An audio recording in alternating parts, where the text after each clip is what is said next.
Hello guys, welcome back to our channel. We're so excited to have you again. One of the greatest trouble for Biafrans, that's for IPOP our Biafra, is the fact that they are yet to secure the support of their teeming politicians, especially the high and mighty.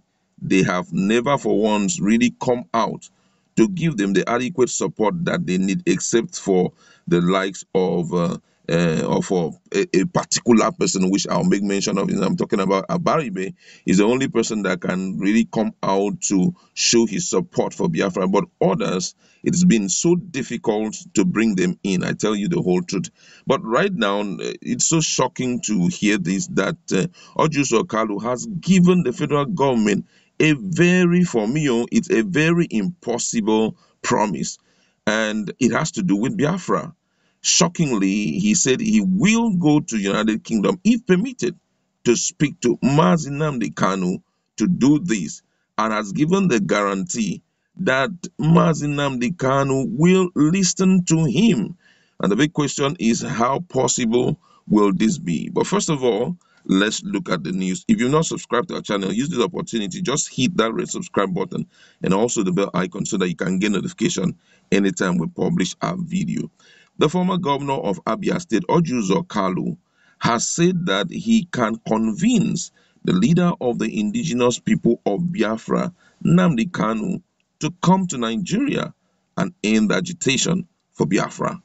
Kalu, in a statement made available to the press in Abuja on Tuesday, said that Kanu will listen to him.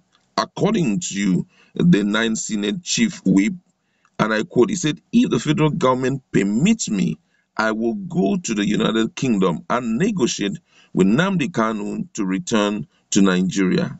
I will convince him to drop the agitation for Biafra because our people don't need it." The Senate Chief Whip maintained that he is a believer in one Nigeria, adding that people of Nigeria are entangled with each other.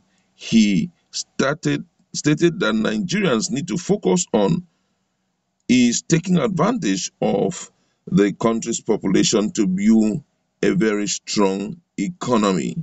That is exactly what he has to tell Nigerians, and it has generated a lot of controversy from different points. And most people are talking about what he means by such a statement, because if we are talking about stopping the agitation for Biafra, then it therefore means that all those that were lost or who died in the process of the struggle actually died in vain. And also those who were maimed, those who were deformed, those who died in the process, those who had to sacrifice their family because of it, actually die in vain. For me, based on how far I have seen this IPOP, that's I'm seeing these indigenous people of Biafra, I doubt if anyone will be able to seal or to stop them. I strongly doubt, because the thing has entered into the fabrics, the fiber of these guys, and they are doing everything to ensure that it is a reality. The period for negotiation has long gone, because I could still remember when one of Nigeria's foremost minister, that's man of God, came out and gave Nigeria a warning about Biafra and demanded that they should call them and sit down and talk over the issue of Biafra. But nobody actually listened. And I'm talking about Joshua Iginla came out, championed assembly, that's his church. He came out and told Nigerians many years ago that they need to call Kanu, as at the time the agitation was starting, that they should call him and negotiate and ask him what the challenge is, so that they can enter into an agreement with him so that we can remain as one Nigeria. Nobody listened to him. But right now, as we are talking to you, the thing is running in their blood. For me, I think that if you hold a Biafra and try to separate the blood of Biafra or blood of the struggle from them, it seems to be very far from possibility. It's going to be very difficult. So for this man to come out and tell Nigerians that he has the capacity to go convince Nnamdi Kanu, bring him back, and they stop the agitation for Biafra, I don't think that is impossible, but it's just a personal opinion, I don't think it is impossible. It is possible because if you can even convince him to stop the agitation, another will rise and will continue with this agitation, because the only thing that will bring an end to Biafra is when they have seceded and they have Biafra in their hands. I tell you the truth, because right now the youths are,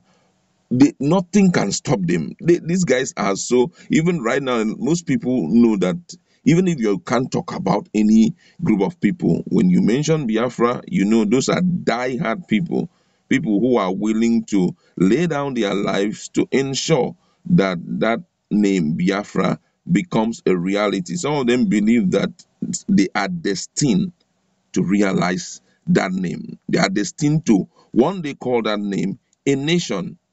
In previously, if you have been checking our videos, maybe 1 or 2 years ago, there was a time even the money that they're going to be using in Biafra was released. The passport of Biafra was released. We already know about their flag and every other thing. Everything, their police, everything was in place. They are just waiting for Nnamdi Kanu to do the needful and bring them among the nations in the world, and they are looking up to him seriously. For you to say you can convince him to drop that agitation, it therefore means that you are telling his people that Mazi Nnamdi Kanu can compromise. And I'm really shocked if it happens, it will be as if I'm dreaming. I tell you the whole truth, because even the way he has spoken thus far about Nigeria and the willingness and the readiness for the Ndibos to secede from this country, he does it with all his strength, with all his power. There had never been a time that you hear him speak and is found wanting at a point. You see him very, very strengthened on a daily basis with so much focus and determination, always saying that one day, that the country Biafra will be a reality. So I don't think that what this man is saying is actually true. Most people have already spoken about it. This one said here, Orji Kalu is talking trash. Igbo wants Biafra. You are a traitor, Orji Kalu, because you want to be the president. And this one says here, I believe he can do so with no problem. His connection is open for business. Another one says here, what then do you do with Boko Haram and Fulani herdsmen? Mr. Man, what makes you think Biafra is about you and under your control? That's what I'm saying. What makes you feel that way? That you have so much power to subjugate them to believe what you're saying? I don't see that as happening. I tell you the whole truth. And if it happens, even the life of Mazi Nnamdi Kanu, if he concede to such, his life will be at risk, because some people will accost him and tell him, we lost our life, we lost our happiness, we lost so many things because of this agitation. You promised that you're going to deliver at the end of this year, and you have not done it. Now you have decided to join. Oh boy, it's not possible, Jerry. It's not possible. I tell you, Igbo and Biafra, they are like 5 and 6. They are like five. Yeah, yeah, we know there are other persons also who are Igbo, who are not a part of this struggle, and they do not even desire to secede from Nigeria. But guess what? The number of people who are ready and willing to kick themselves out of Nigeria, they are so plenty also. I won't lie. I've seen these guys, and I don't even think. Look at what just happened fairly recently in Enugu. They lost so many people. Those are some of the things that should convince them enough to make them, have to stay off and decide to calm down with agitation for Biafra. But they are not resting. Every day you still hear there's no way you can miss their news. There's no way. Their news, they have 1 or 2 news every day. Go to all the social medias, they have very consolidated family, and it's not just in social media. They are there in virtually all the countries of the world. Go to Germany, they are there, Russia, they are there, South Africa, they are there, Gabon, Ghana, mention it. And then in virtually all the states, you still see their presence and all of that. So it's not easy. It's the group is too formidable for you to just with mere words of mouth you can talk them out of it. It's difficult. I don't think that is achievable, but however, let's leave it and see what's your reaction. Do you think that Orji Kalu have the power to do what he had promised to the federal government? Let's interact.